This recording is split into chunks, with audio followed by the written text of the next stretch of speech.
This is the New Leaf Podcast.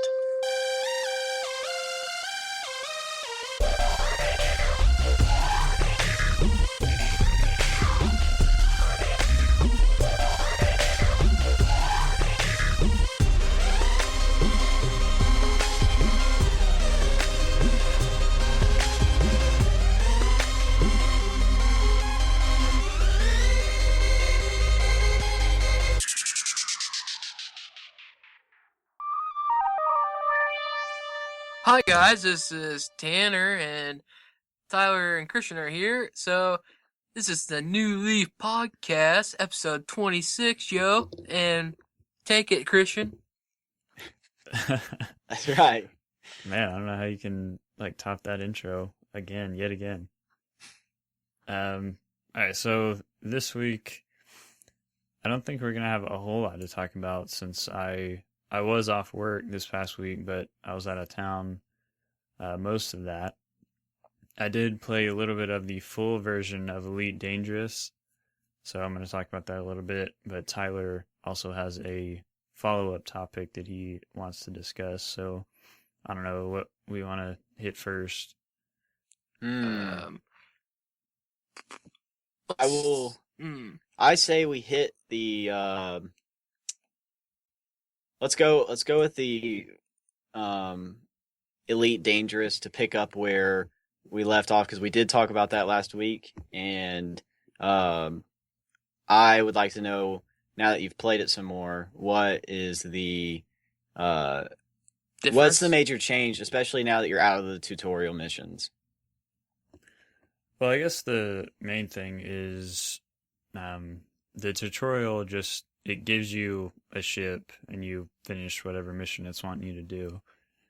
But the full game sticks you into the most basic, beginner ship, and just kind of puts you in the world, just kind of do whatever.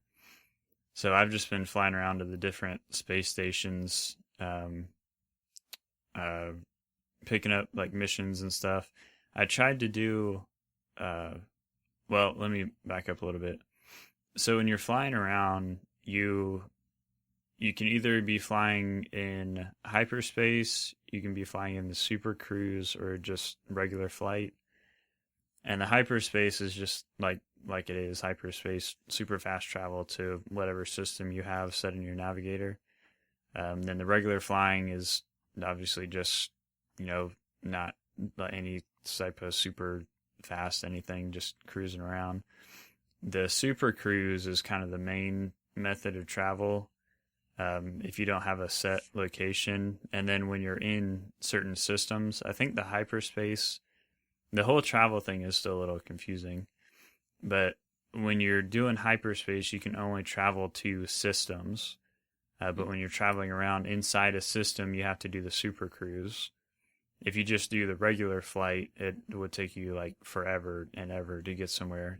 If you have a location locked on your screen, it'll tell you how long it'll take you to get there. And if you're just flying around the normal flight mode, it could be like 20 days before you get to the location, even at full speed. Oh, wow. So you got to go into the super cruise mode, which is just a really fast version of flying. Now in the game preview, this is early access version, the super cruise is a little buggy. It kind of stutters, and I've had a crash twice while doing it. But I mean, it's kind of to be expected. It's early access game, so you can't complain about it too much. But it's a little hard to get used to, because you can, if you're not paying attention, you can fly right by the place you're going, because you're going super fast, but it doesn't really seem like you're going that fast when you're in the middle of space.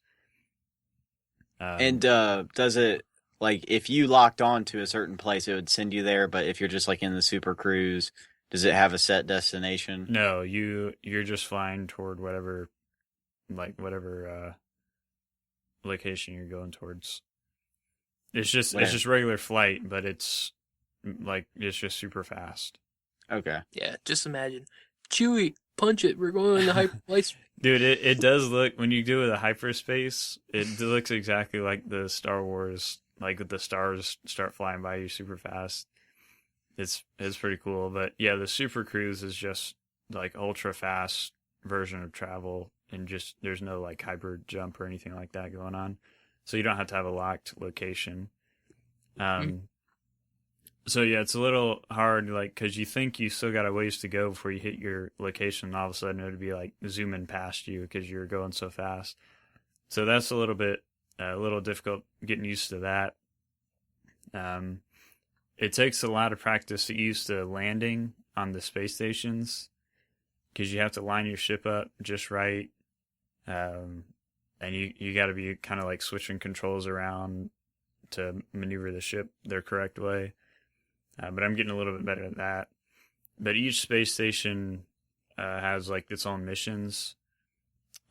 Each system has like a focus. Like you can have industrial and agriculture in a system. Another system could be like industrial refining, like mining stuff. And each one will have like different stuff at the stations depending on the focus of the system. Some systems have black markets where you can sell illegal stuff at. I haven't figured out where you buy new ships from yet. And there's not many that sell like parts for your ship. That's kind of the main thing I've been doing. Because I actually, when you're doing the Super Cruise, you can look at your nav computer and there's these little things pop up that say, unidentified signal source, strong signal source, weak signal source. And if you go to those sources, like some event will be happening there. And I went to one where I came out of the Super Cruise and there was this like convoy going by me, surrounded by a bunch of like federal, like I guess police ships or whatever. And all of a sudden, these 3 or 4 other ships come up and they start attacking the convoy. So I'm like, oh, this is interesting. So I go in there and start fighting the pirate ships, and realize that my weapons are like terrible. Mm-hmm. Like in the tutorial, a lot of like the machine gun weapons and the missile weapons, they'll actually lock on. They'll either lock on or they will show you like a lead target, where like a lot of airplane games will show you like you aim kind of out in front of the ship or the plane or whatever, and it shows you if you aim there and fire, your bullets will hit them. Yeah. But the weapons that the starter ship has don't have that functionality. There's just like a pulse laser, so it's kind of difficult to like do the combat with those. Now, I wasn't like dying or anything, but it was just like the fight was taking so long because the other ships could outmaneuver me, and it was just hard to lock onto with my weapons. So I think what I'm probably going to do is just do like some cargo missions until I can save up enough money to buy weapons. But I've been running around because they give you like 100,000 credits to start out with, and I bought like some kind of scanner. But that's the only thing I bought besides just refueling and repairing. But I'm trying to find some place that sells weapons, and I've been to 2 or 3 different stations and can't find anybody selling weapons. So I guess it's not like super common for stations to be selling ship parts. But that's about as far as I've gotten. I don't know anybody else who plays it, so I haven't tried the multiplayer part, and I haven't really noticed. You do this thing called open play, which I guess is the multiplayer thing, like the open world, but I haven't noticed other players. I guess I haven't really seen anything that looks like a gamer tag, so I don't know. But I mean, the game is the entire Milky Way galaxy, so it's huge. So like you can be anywhere. But yeah, that's about the extent of what I've played. Just kind of getting used to the controls and the systems. But I mean, I've heard you can go kind of like EVE Online. If anybody's played that, you can go into like different specialties. You can build like a huge cargo ship and just run cargo missions, or you can be a space pirate, or and like attack convoys and stuff like that, take their stuff and then sell it.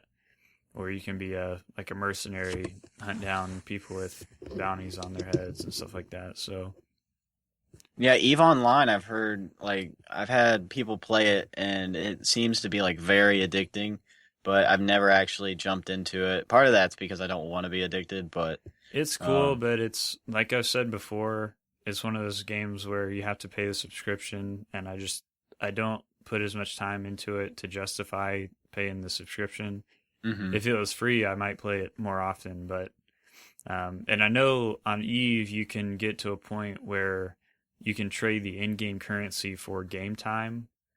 Oh, wow. But it's a lot of in-game currency. I mean, you have to be playing it for a while to get to the point where you're making that much to sustain that. So I'm not really for, I think it depends on what the subscription is, but I don't like a subscription model as much in general for gaming.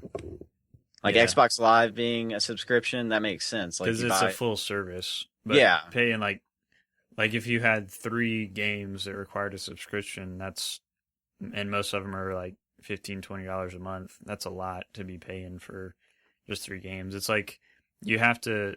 It's like to justify it, you have to be playing that one game and nothing else, like all the time. Right. At least that's what I feel like. Well, I mean, part of it is it's difficult enough to get people to, like, play your game, but I think that it may not work this way on paper, but in my head, it's like I'd much rather pay for a game once, have it to play the rest of my life, than have to throw in $5-10 a month, something like that, to where it I feel like the subscription what scares me with it is it goes by and it just starts sucking your money and you don't even use the product. Yeah. And that's what, like, and I hate when like a place says, like, oh, you can get a discount on this subscription, but you have to pay for 6 months of it, instead of it being like, right. Because for me, I want to pay, like, if I'm going to play a subscription game, I want either a free trial or a very low entrance fee to see if I like it. Right. So, but I mean, it's not this Go ahead. Elite Dangerous it's very similar to EVE Online, but not quite. Like EVE, there's more stuff you can do. It's more, I guess, like a space sim. You can have different ships. You have to, like, actually, you're not personally flying the ship. You're just telling it where to go, but you have to manage, like, the energy consumption and different stuff like that. Whereas Elite, you're the pilot of this one small ship, and you can just kind of do whatever. So it's a lot more personal. Like you're actually piloting the ship while you're fighting and stuff like that. Whereas EVE, you're just, like, clicking on a target and telling it to attack. So, but as far as, like, the mission structure, the universe, how the travel and stuff is set up, the space stations, that's where you get all your missions and stuff. It's very, very similar to what EVE is. So, if you like kind of that setup that EVE has, but you don't want to pay a subscription, Elite Dangerous is a good alternative. And I don't know what it's like on the PC. I don't know if it's, like, any more, less. I'm sure it'd be more. I don't know if it's more advanced or about the same level as the Xbox version is, because I haven't played it on PC. But I was always interested in it, so I was glad to see it was coming on console, because I'd rather play a game on a console than on the PC. Yeah, I think that on that note, it's very I guess I should specify what note. When you're talking about playing games on console, I'm really looking forward to whenever the Windows 10 update comes out.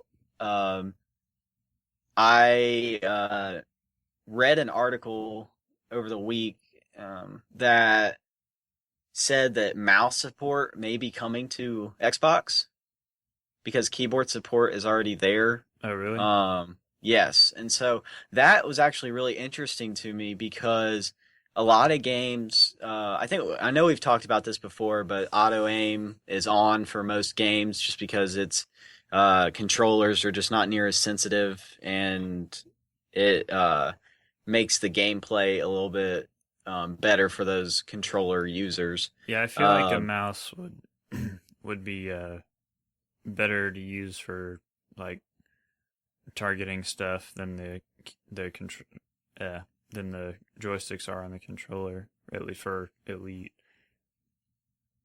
oh Especially yeah, you like think the so? ones. I mean, if your guns have the little lead indicator, that's fine. Mhm. But if you're just like trying to target the ship itself while it's moving around, it'd be a lot easier to do with a mouse. I feel like. I think that it it's like I guess a good way to describe it is a mouse, or no, let's start with the controller. If you've ever played um, Madden and you've seen the QB Vision, I think it's what it's called. Basically, after you've hiked it, you can aim with your analog stick, and it gives you like a cone of what you can see. And like if you match that cone up with the guy you're throwing it to, it helps him get a better pass. But that's basically what controllers do. They kind of give you like a cone of like here's the window of like you aim in that direction. This is what it's going to give you. Where a mouse has a lot thinner of a cone, it's a lot less wide, but it's a lot more accurate and fast to move. So for competitive gaming, I mean it'd be weird playing Halo with a mouse. It just would Yeah. it would be odd, but I mean maybe that Well, I I don't don't. know. There's a lot of people that prefer keyboard mouse for shooting games.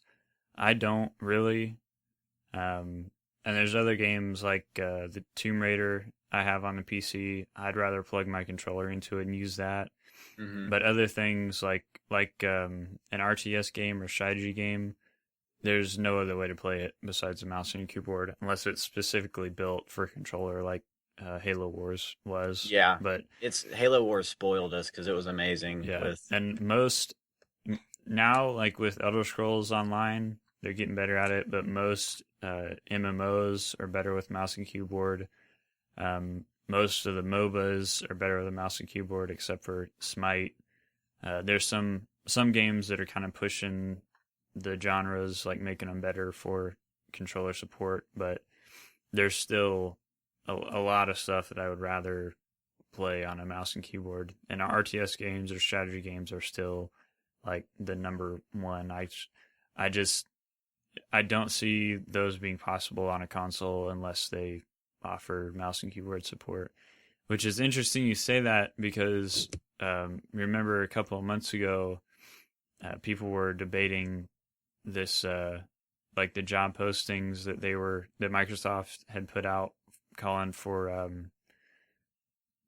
they're trying to organize a team for a beloved strategy game franchise, Hmm. and people are confused because they were saying that this was going to be for Xbox as well as PC, and the only strategy game franchise Microsoft has on the Xbox was Halo Wars, and people don't really. I don't think people would consider that a beloved strategy franchise. Right. So a lot of people were thinking it was going to be Age of Empires 4, which I kind of think that that's what it's going to be. But I couldn't see how that could come to Xbox. So if that's true that they're bringing mouse and keyboard support to the Xbox with Windows 10, I can see how that could be a possibility. Yeah, it's a keyboard support apparently is already in. You can use that like um on the Xbox One right now, but I think that one of the things that I like about a controller is comfort. It's a lot easier for me to hold something in my hand and my that fits my hand's natural like uh The other thing is people maybe just used to controller and not so much with a mouse. yeah, that's definitely um could be because a lot of console people like a mouse would definitely feel weird to them. I mean, but like something that contours to my hand is a lot more comfortable, and like I feel like people, I don't know the real statistics on this, but like PC gamers, like I've heard about carpal tunnel and stuff like that. They get like their hands start to hurt or whatever from like being on the mouse and stuff like that too much, and like I didn't really get that with having a controller that like fits in your hand more properly. I don't know if that makes sense or not, but Yeah, I mean, that's true because with like a mouse and a keyboard on a desk, you're kind of stuck in the same position. But with a controller, I mean, you can hold it whatever way you want to. But yeah, oh, and plus like when you're locked in one position, it's like you have a lot more that you have to focus on. Like, okay, my desk needs to be this height, right. or my chair needs to be this height because I'm not comfortable. Whereas we take a wireless controller and you can lay upside down if you wanted to and have no big deal. Yeah, usually I just sit with my controller kind of in my lap, like my arms kind of resting on my thighs and the controller right there. But like with my desk, I have to sit with my arms like stick out in front of me, and it gets kind of tiring after a while to sit there like that for a long time. So yeah, I have that exact same problem, and I'm noticing that as I do schoolwork and I'm on a computer 24/7. It's just like I need a break. Yeah. Wow. I mean, couple rabbit trolls in that, but pretty cool. I wanted to, if we are okay to move on from Elite Dangerous. Yeah, let's go. I talked about last week on the podcast that there was a situation in Battlefield 4 where a guy is trapped in a car and you guys are all the men are underwater, and this guy's trapped, and he's like, I'm not gonna make it. He's already lost a leg. He's like, you guys go on without me. Like, you guys live. And so I brought up the point of like, I wanted to shoot that guy because I wanted to put him out of his misery so that he didn't have to drown. And so it was this big debate in my head of what do I do? And so oddly enough, I somehow was talking to my mom about it, and she put it very simply. And for a Christian, this kind of like throws it into a very easy perspective of it clearly says, "Thou shalt not kill." And so, with that being said, if a man decides that that's what he's going to do with his life, that's his choice, then I wouldn't want to. Yeah, but that's thou shalt not kill. That's premeditated murder. That's not the same as like. But that's what I mean. And that's the thing is, like, when you kill somebody, there's not a lot of times it's not considered like murder of some sort. You don't think like if somebody was in like terrible agony, like pain all the time, if you gave them something to stop their heart or whatever, that you don't think that would be okay to do? Well, I mean, people go to jail. There's a guy, I don't remember his name, but he's like in jail for that very thing right now, like, because that's what he was doing to his patients, was giving them, like, they had cancer or something, and he was just ending their life. Like, they were ending their own life, if that makes sense, but they were agreeing to it. But I don't know, it just doesn't seem morally acceptable to do that when that's put out, like, when that's put in front of me, I guess is the way to say it. Because when I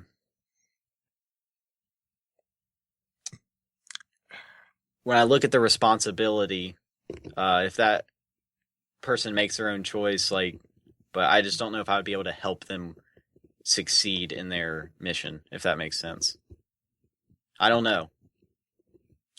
Okay, Still a hard topic. there goes that Part road 2. trip. What if they asked for it? Like, what if the guy in the Battlefield 4 situation, what if the guy, like, said, before you leave, like, before you swim up to the surface, shoot me so I don't have to go through this type of, like, go through this in order to die. Right. And that's what, like, it's kind of hard to... It makes me think about, I don't know. I just like I know there's instances in the Bible where that like happens where like I think Saul I think he asks to have somebody thrust him through with a sword or something like that, and he does that guy doesn't do it, says he does it himself. Oh But no, That's true. no, you're talking about the prisoner with Peter and John, I think. no, I'm the talking prisoner guard. About no, they were that prisoner was going to kill himself, Okay. but they told him not to because none of the prisoners had escaped. Yeah, I know what you're talking about with Saul. He was, like, injured in battle, like, severely injured. I'm pretty sure if I'm remembering it correctly. And he tells his shield bearer to, like, to kill him with a sword. So he, like, I don't know exactly the reason. I guess maybe for his injuries or out of shame for losing this battle or whatever. But the shield bearer didn't want to do it. But it says that he didn't want to do it because he didn't want to harm the Lord's anointed, like the person that God had put into authority. And that's why he didn't do it. So Saul killed himself. So Yeah, like I he don't- was the king and had it.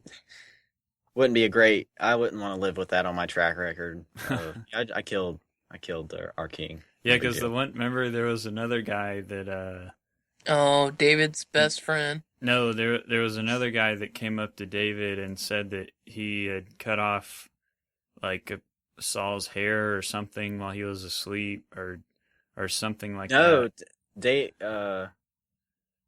I'll let you finish before I make my conclusion, but I think you're talking about something else. But go on. Some guy said that he had done something to Saul and was like kind of bragging about it to David, and David had him put to death because he had attempted to bring harm to the Lord's anointed. Oh man, Uh,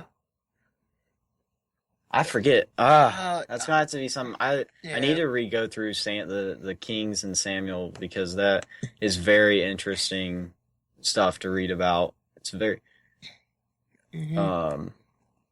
it's very vivid. Like the stuff that happens is just like it's more like a story that but it's truth. I guess is the cool part about it. But it's also like kind of freaky some of the stuff that they go through, especially Saul and David. Just the intermingling, intermixing of their struggles, I guess. But yeah, I don't know of any situation where it's like mercy killing in the Bible. I guess there's a situation where it's condoned. Yeah, that was kind of what I was thinking. Was like I can't think of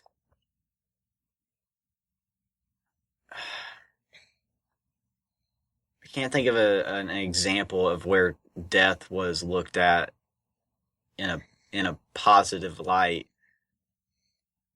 other than Jesus and what that did, like his sacrifice. But then Jesus, I mean, raised up after 3 days, so that one didn't even He was just fulfilling prophecy. right. I mean, it's a big deal to Yeah. conquer death, but that's not a good example at all of what we're talking about. So yeah, I don't know. That was just I thought that having that would just the not one like the thou shalt not kill kind of thing, like it put a better perspective in my head of the choice I would need to think I would have to make in that situation. But thankfully, I'm not in that situation, and if I wasn't in that situation, I'd be praying like crazy at that time too. So, um, so I guess we'll move on from that. The only other thing, Yeah. um, Let's. the only other topic from last week that was that I just don't think I hit it well was that's what led into the whole topic about the killing of that guy was based on I wondered if if there was anything in a video game that actually like made you learn something in real life, like you could apply in the real world. And so I think that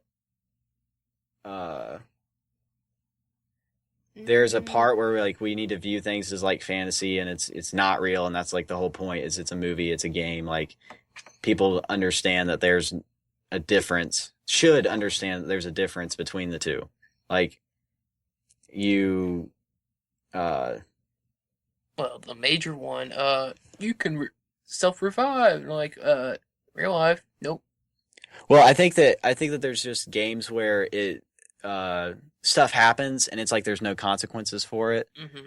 and it just doesn't like really give you an effective message. Where like if somebody does bad, like that's known as something bad. Instead, it kind of there's some games where it's just like, that just happened. That's it. Now what do you do? I just think that I think we could have the ability to learn something in a video game. Like, Well, video games, it's an art form, and I think a purpose of art is to be kind of like a glimpse into real life situations, like make you think about that kind of stuff. mm-hmm. I mean, because we get like a choose your own adventure style stuff in some of these games, and like it makes you think about your choices and what you do. In some of them, not all of them. Right. So those are the only two things like that I was thinking about. Like that would be, I would like to see it. I would like to see games that actually are able to have a positive impact on, like, because if you go, like, I went to Olive Garden the other day, and just on the side there was like this tablet that you can use to pay with, and it's like in this weird casing or whatever, but it just pulled up a fact of like cows can sleep while standing, and so can horses. They can lock their knees and sleep while standing up, and it's just like that kind of stuff you could do in a video game pretty easily, just like a little fun fact or something like that. That would be you'd actually learn something while you're playing. Maybe that, I mean, games could be the whole reason you don't want to learn anything at all and you want to escape from all that. But I've learned tons of stuff, like a lot of history stuff in games, like the early Call of Duty games and Medal of Honor. I mean, they were like dead on in history. Like I think Call of Duty 2 was like, I mean, it was like a line by line story of that company in actual history, like everything they actually did. I know Brothers in Arms Hell's Highway was great, and I think that was based on factual events of a company as well, the 101st Airborne. I know like a lot of kind of ancient and medieval history stuff I learned from playing Age of Empires. A lot of and like even the Native American stuff I learned from playing Age of Empires campaigns. Like I remember like actually taking tests for history in school and knowing about the situations because I had played through them in an Age of Empires campaign. Yeah, and that, I think that's awesome. Like I like to see that. Because I think a part of it is like when we turn on the radio or something like that, like we're like subconsciously learning or like listening to those lyrics, and like you either like accept what the music has to say, you don't accept it, like you don't care, you want to turn the song because it drives you nuts the way it sounds, like, but you're making choices regardless, like you're like things influence, if that makes sense. And so I think that it would be really cool to see games take a lot of opportunity to influence and build, as you said, just like Age of Empires like did for you, like actually build something positive out of that. And so it's pretty cool.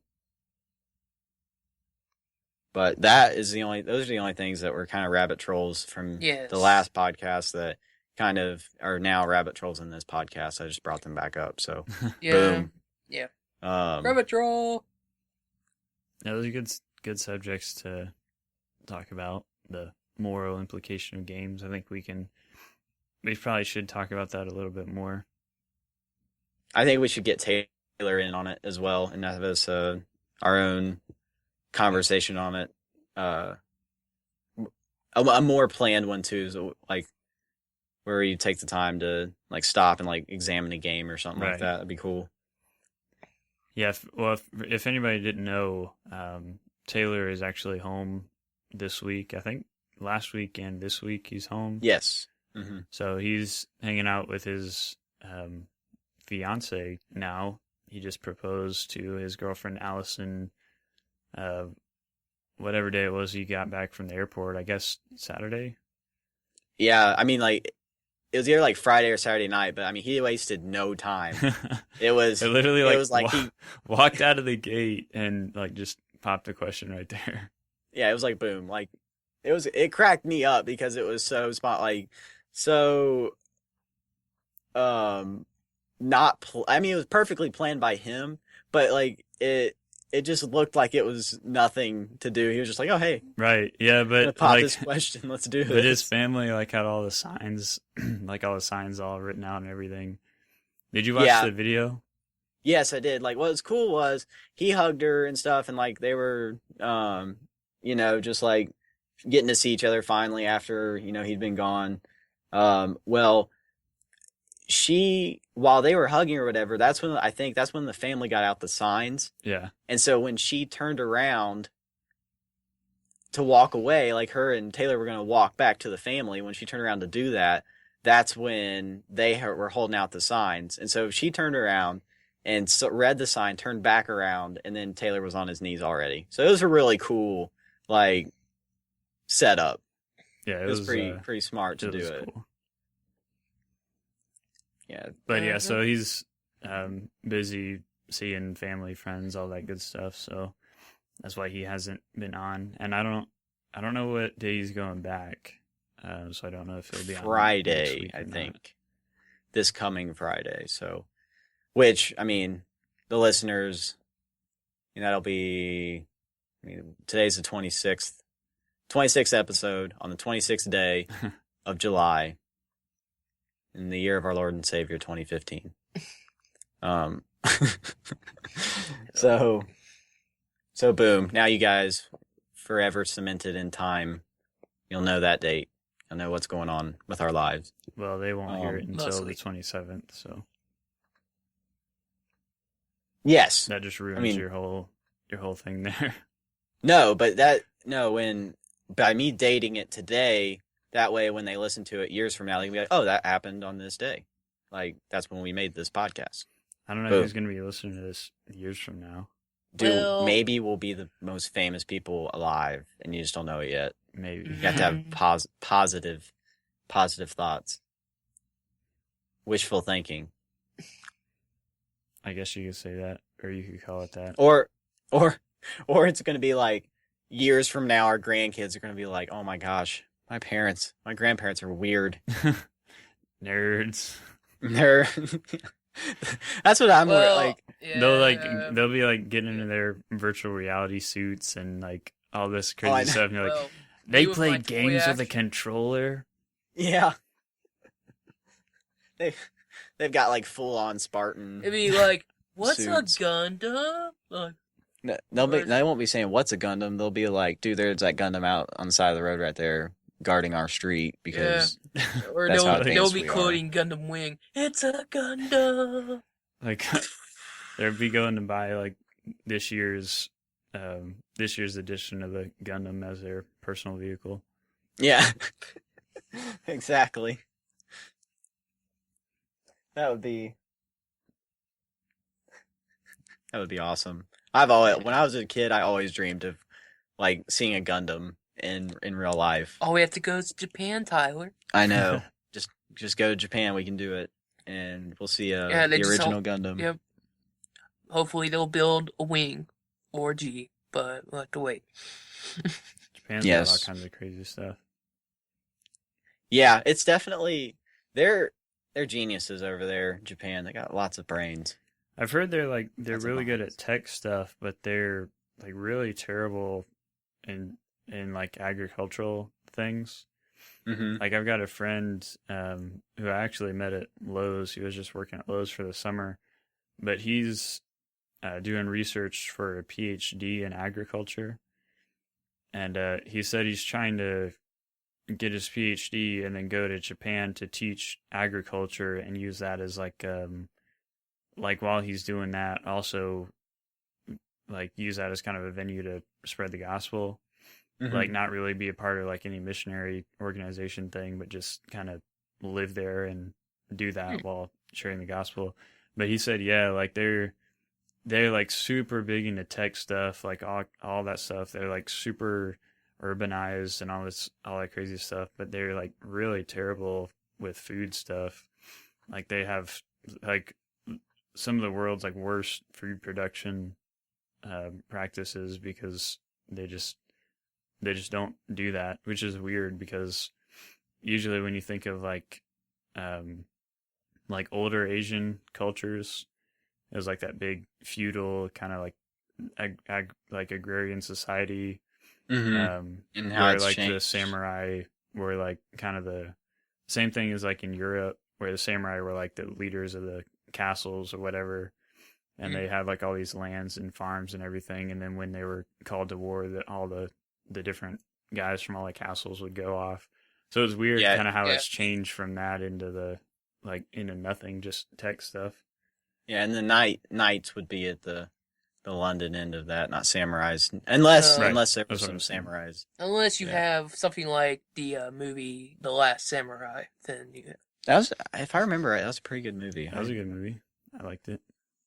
I mean, it's amazing how that generation like has changed. Like, it's a totally different, and like even right now, our culture is changing day by like just super quickly. It seems, paper is almost, it's still used, but I mean everything's like through the cloud and all kinds of stuff like that now. So very different. Yeah, there hasn't been like a sheet of copy paper in my house like ever the whole entire time I've lived here. The like blank to like print stuff out on. Like there's been paper here, but not like that. I'm not putting anything on paper. Yeah. There's no paper allowed in my house. No, it's just like we just taxes he's got to do. I mean, people just don't like. I've got notepads, but that's about the extent of it. I mean, we just don't use paper. Like all my documents and stuff, it's all on my computer, tablet, whatever, all on my phone. I barely even get on my computer anymore, really, except to like play a game or something like that. Like if I'm just wanting to look something up, I'm just on my phone. It's crazy. Yeah, it's amazing. There's a picture I thought was pretty funny. It's like a lot of it shows like a bunch of angels in heaven, and they get to heaven and they don't know what to do because all they're doing is looking down at their hand, like, and there's no phone in their hand anymore. And they don't. It just cracked me up. It's a really simple picture. They had some witty comment on it, but I don't remember the comment.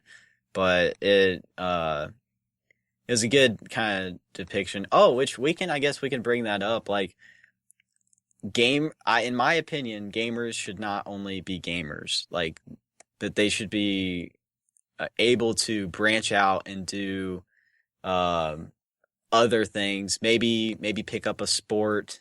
Maybe hike, do some sort of. Well, you have me, who's a gamer / toy person. Like do something. Well, with that in mind, Tara, like I mean, you go out and exercise and stuff like that. Like, do something productive that doesn't necessarily, it's like maybe out of your comfort zone a little bit. What's the point behind that? Like just to be um like at the end of the day, too much of anything is not a good thing. And uh how I see it is when people do nothing but game, it seems like there's a lot of like beautiful things that could happen in life that like they miss. And I mean, I say that like I have made plenty of memories gaming, and I don't regret them because I just remember nights of like crying. I was laughing so hard and stuff like that. And but at the same time, it kind of stunted my dating life. That was one of the things that like I didn't really have a great dating life because I was too into gaming. Like, and so trying to find proper balance in order to grow and become like a more uh complete like person, I feel like that is something that it is healthy is the best way to describe Yeah, that. no, I agree with you. I mean, it doesn't always have to be something social either. Like I like hiking.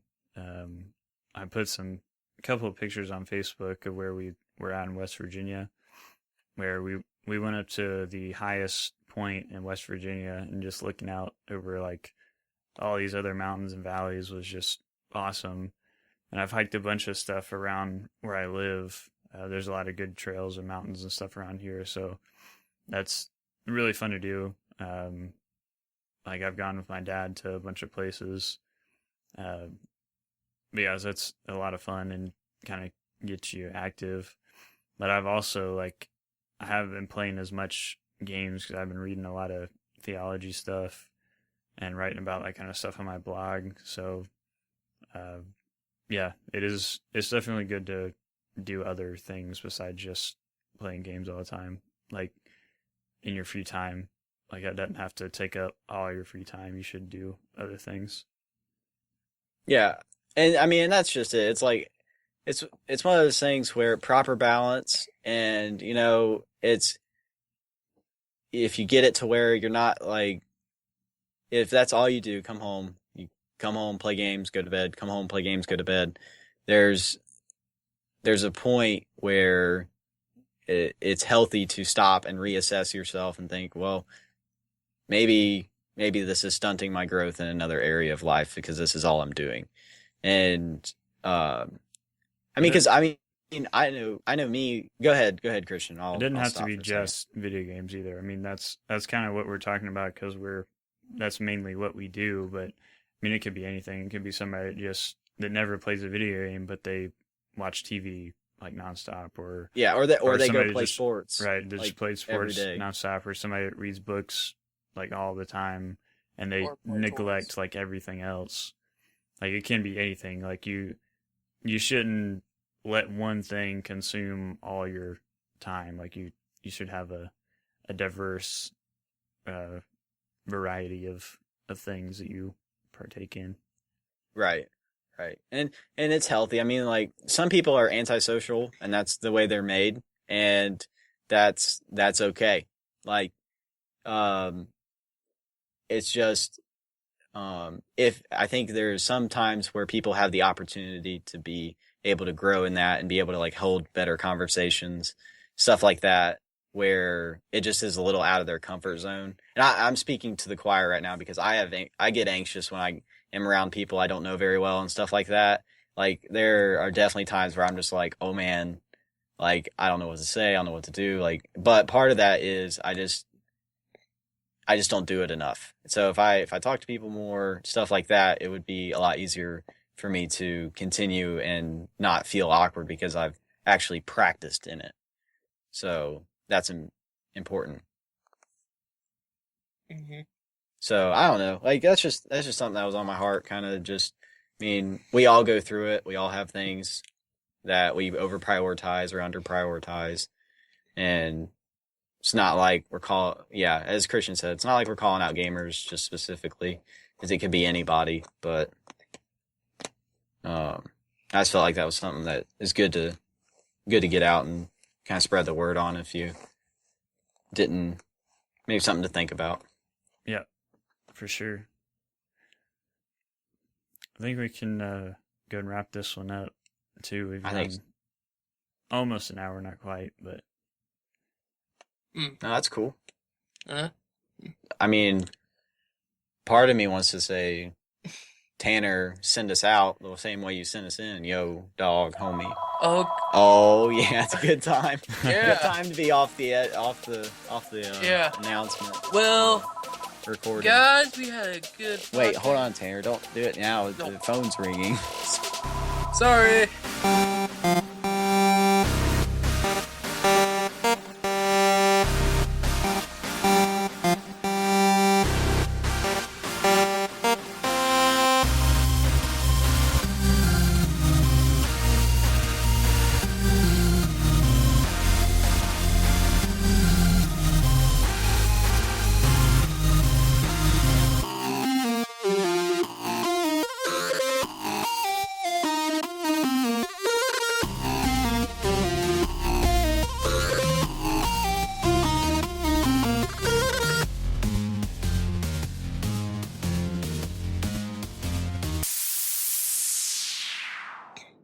I think we're good.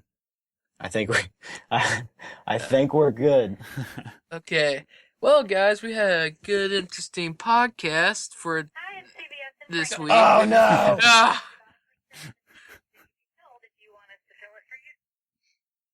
Silence. And this is Tanner, and there's Tyler and Christian. They want to say their little part. Besides that, yo, we're out of here. That's right. Yo, peace out. Snoop diggity dog. Diggity dog. Stop.